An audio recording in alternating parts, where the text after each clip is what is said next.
Halo, perkenalkan nama aku Muhammad Nabil Fakir dari kelompok 4. Di sini aku akan mewawancarai narasumber yang sudah aku temui ya. Dan narasumber yang aku ambil ini merupakan seorang mahasiswa juga dan saya baru kenalan dengan mereka berdua. Perkenalkan dulu, bisa? Perkenalkan, nama saya Fauzan, saya mahasiswa dari negeri seberang. Dari mana tuh kalau gue tahu nggak? Nah, saya itu mahasiswa dari Uniba. Uniba. Ya, Uniba, Universitas Belenda. Oh, Ya, tahu nggak? baru tahu. Baru tahu kan? Emang kurang terkenal. Jadi nggak apa. Lanjut, gimana? Oh enggak, langsung ke sini. Maaf, Oh. maaf. Ya, Perkenalkan. saya Farizal Mufa Hidayat.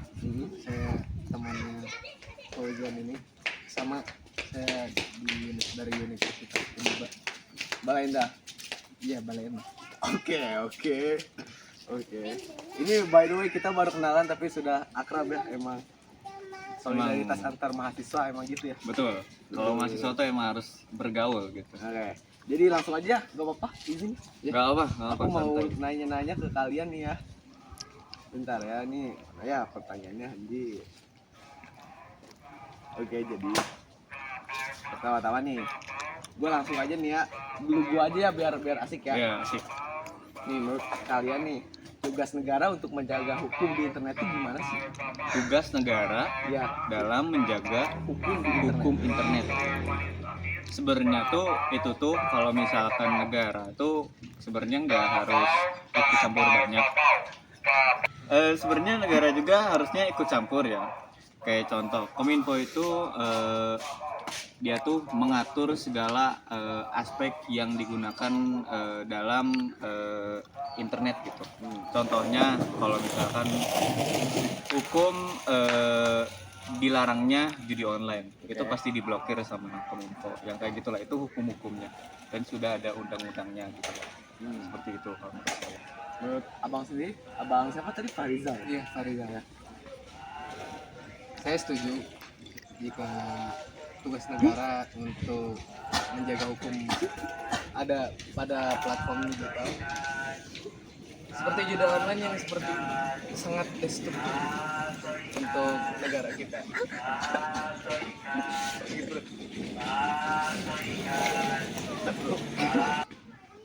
Oke, maaf tadi ada gangguan ya, soalnya banyak yang berlalu lalang. Yang jualan tuh banyak yang berlalu lalang tuh aneh banget. Oke lanjut, bagaimana menurut abang? Siapa namanya? Farizal ya? Farizal. Ya. Lanjut tadi maaf ada kesalahan teknis ya. Ya, pendapat saya setuju sih kurang lebih dengan teman saya Ojan ini, karena memang sebagai negara wajib untuk menjaga keamanan kedamaian yang ada di negara ini. Nih ya, lu pada kan tadi udah jawab nih yang pertama nih ya. Terus nih gue mau nanya lagi nih. Kira-kira masalah yang sering dihadapi negara dalam menegakkan hukum online itu apa aja tuh masalahnya tuh? Cara negara, Enggak, kira-kira nih masalah-masalah masalah negara dalam dalam menegakkan menegakkan online. hukum online. Iya, Masalah negara dalam menegaki hukum online. kayak misalnya kesulitan melacak pelaku kejahatan anonim atau Oh gitu. Oke, Ngerti. ngerti. Oke, jadi kalau menurut saya, kalau misalkan untuk pelacakan gitu, berarti ada yang salah dari sistem kita. Kayak gini contohnya, teknologi kita tuh emang nggak semaju negara lain. Terus juga CCTV itu nggak berjalan dimanapun. ya. Sedangkan di negara lain itu tuh CCTV itu udah pasti ada di jalan raya tuh, di gang-gang pun pasti udah ada.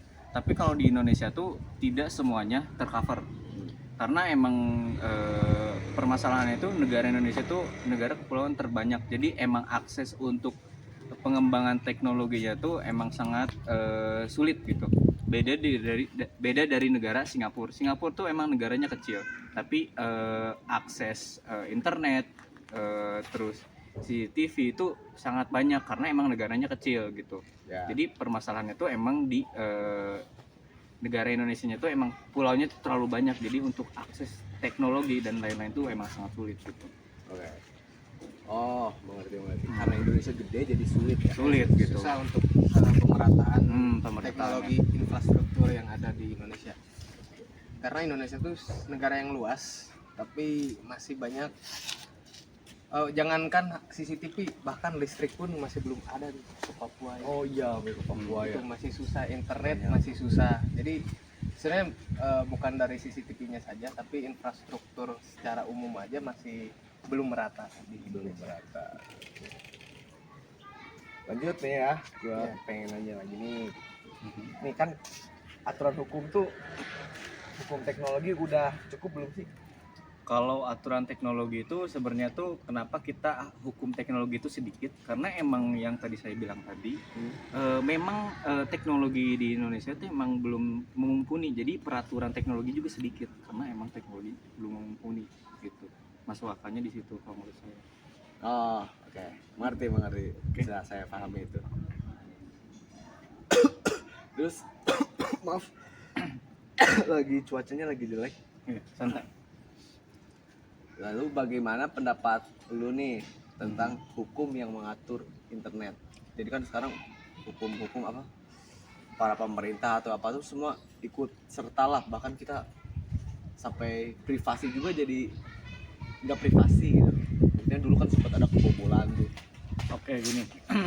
Kalau menurut saya tuh bukan salah negara, tapi salah pengguna. Kenapa salah pengguna? Karena kalau misalkan emang sudah ada aturannya dari negara gitu, kalau penggunanya si bebal gitu, sulit gitu.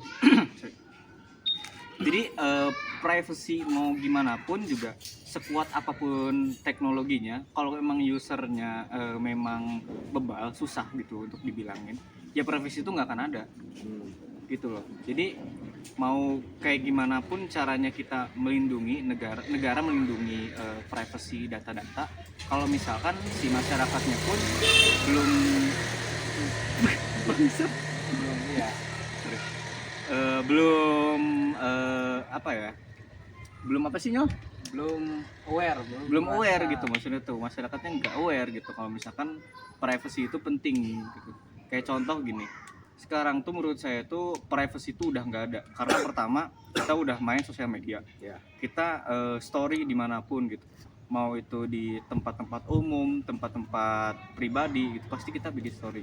Itu tuh secara tidak langsung itu tuh memberitahu privacy kita gitu.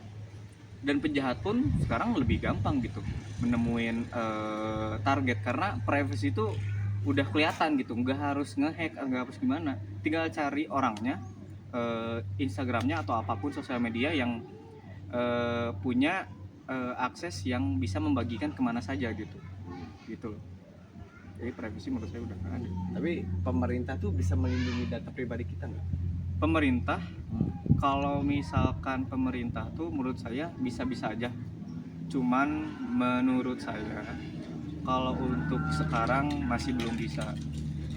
Kenapa belum bisa? Karena memang mungkin pertama sekolah untuk teknisi komputer, jaringan atau pemrograman tuh masih sedikit. Kebanyakan tuh kita tuh belajar entah itu di sekolah atau kuliah tuh pasti banyakkan jurusan yang secara general gitu, bukan teknologi gitu. Yang teknologi tuh jarang banget gitu menurut saya. Ada tambahan Bang Farizal?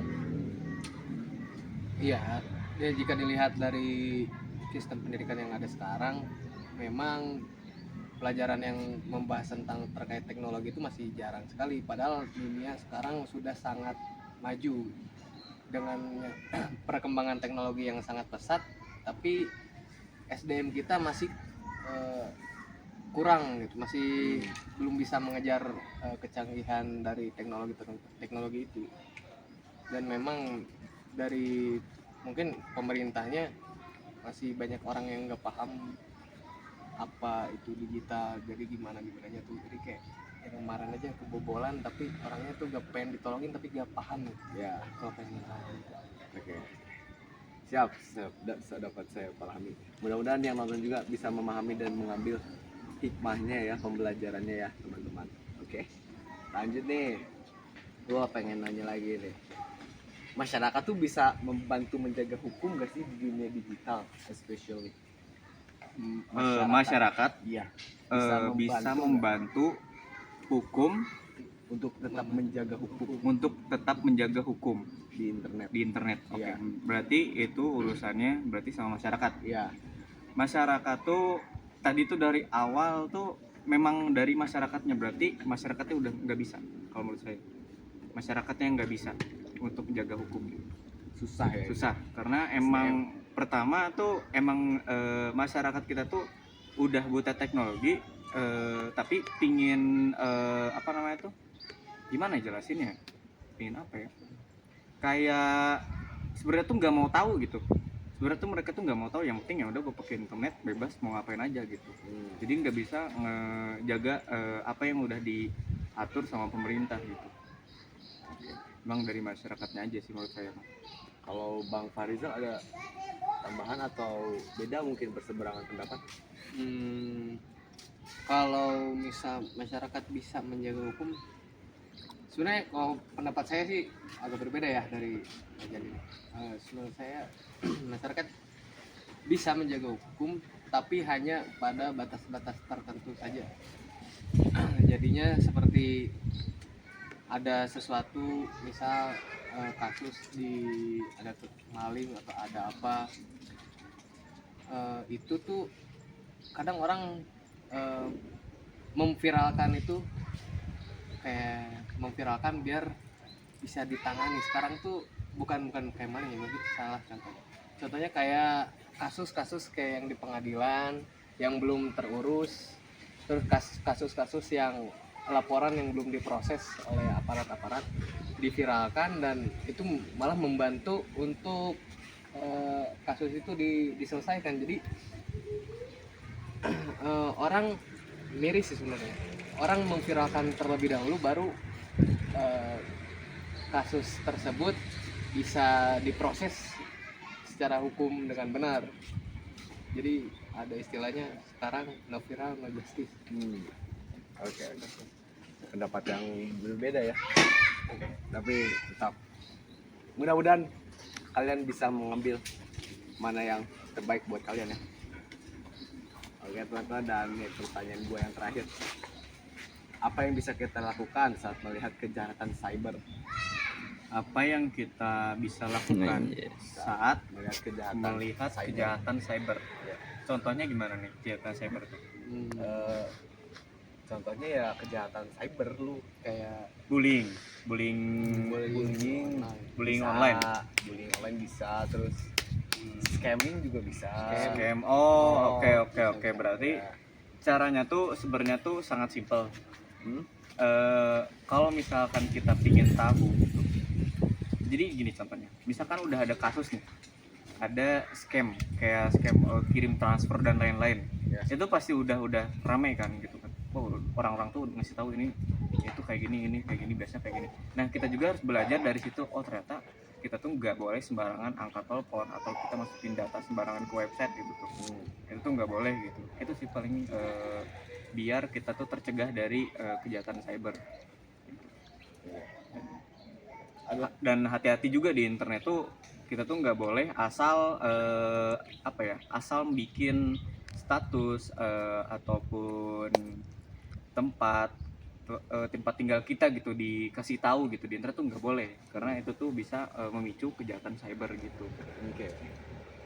Saya paham. Ada tambahan, Mas Farizal? Apa tadi pertanyaannya? Bukan pertanyaannya, saya ulangi ya. Apa yang bisa kita lakukan saat melihat kejahatan cyber? Kejahatan internet di internet. Mungkin apa yang kita lakukan saat melihat kejahatan cyber? Sebenarnya misal pada setiap platform itu ada fitur seperti report gitu lah. Itu bisa mungkin kayak di Instagram bisa, di Facebook bisa, itu kayak ada postingan tentang misal kejahatan cyber seperti misal scam atau judi online, ini bisa dilaporin. Kayak kalau di Instagram tuh bisa kayak laporkan, habis itu kayak ini pilih scam, terus ada apa kita bisa ngajuin. Ya sebenarnya kita cuma bisa seperti itu doang mungkin kalau di kita ya.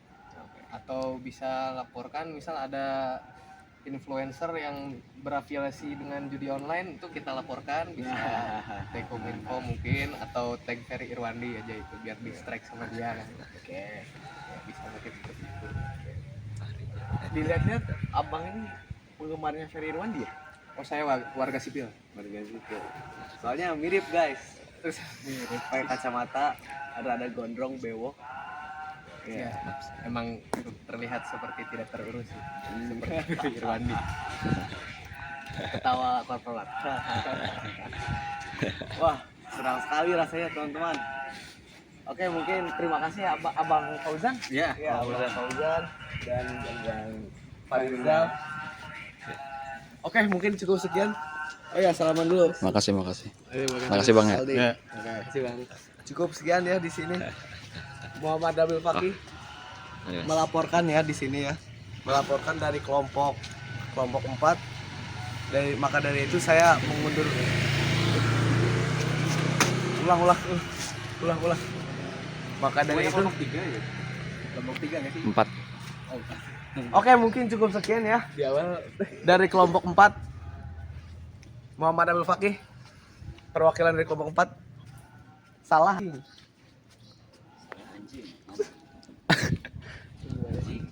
Oke, cukup sekian dari kelompok 4. Terima kasih telah menonton. See you at the top, brother. Peace out. Tutup kamera tutup.